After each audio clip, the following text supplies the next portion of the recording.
একজন কিন্তু এখন আমাদের মাঝে অসুস্থ হয়েছে।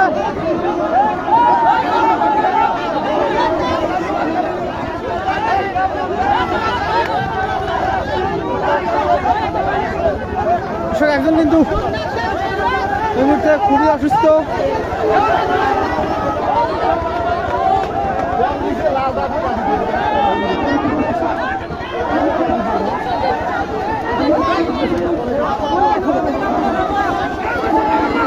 কেউ নামো না, কেউ নামো না, নামো না কেউ।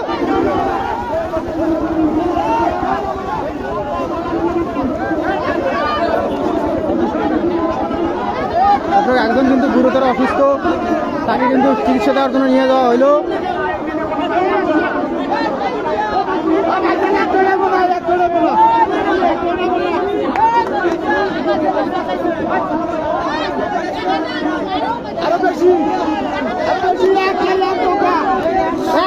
এক নৌকা ভাই সাহেবরা কিন্তু এখন সেই কিন্তু